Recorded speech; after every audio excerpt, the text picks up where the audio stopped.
ଅନୁଗୁଳ ଜିଲ୍ଲା ଶ୍ରୀ ବ୍ରଜକିଶୋର ପ୍ରଧାନ, Bargarh Shri Sushant Kumar Mohapatra,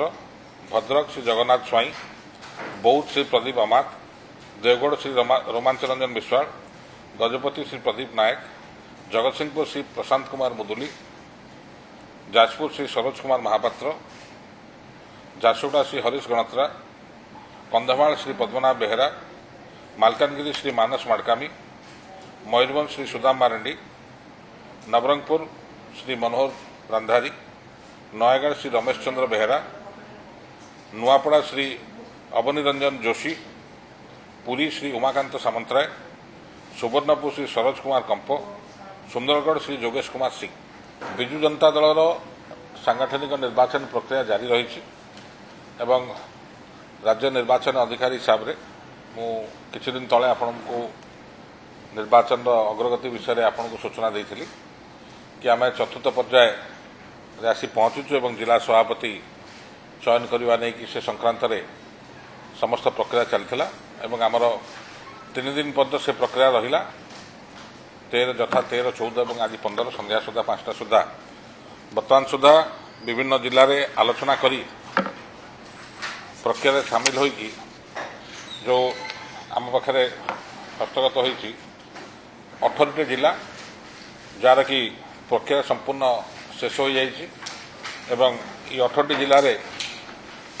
single nomination ହୋଇଥିଲା, ଅର୍ଥାତ୍ ଜଣେ ହିଁ ନିର୍ବାଚନ ନାମାଙ୍କନ ପତ୍ର ଦାଖଲ କରିଥିଲେ ଏବଂ ସେ ଦୃଷ୍ଟିରୁ ତାକୁ ନିର୍ବିରୋଧ ନିର୍ବାଚିତ ମୁଁ ଆଜି ଘୋଷଣା କରିବି ଏବଂ ଜିଲ୍ଲାର ନାଁ ହେଉଛି ଯଥା ଅନୁଗୁଳ ଜିଲ୍ଲା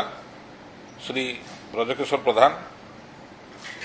ବରଗଡ଼ ଶ୍ରୀ ସୁଶାନ୍ତ କୁମାର ମହାପାତ୍ର, ଭଦ୍ରକ ଶ୍ରୀ ଜଗନ୍ନାଥ ସ୍ୱାଇଁ, ବୌଦ୍ଧ ଶ୍ରୀ ପ୍ରଦୀପ ଅମାତ, ଦେଓଗଡ଼ ଶ୍ରୀ ରୋମାଞ୍ଚ ରଞ୍ଜନ ବିଶ୍ୱାଳ, ଗଜପତି ଶ୍ରୀ ପ୍ରଦୀପ ନାୟକ, ଜଗତସିଂହପୁର ଶ୍ରୀ ପ୍ରଶାନ୍ତ କୁମାର ମୁଦୁଲି, ଯାଜପୁର ଶ୍ରୀ ସରୋଜ କୁମାର ମହାପାତ୍ର, ଝାରସୁଗୁଡ଼ା ଶ୍ରୀ ହରିଶ ଗଣତ୍ରା,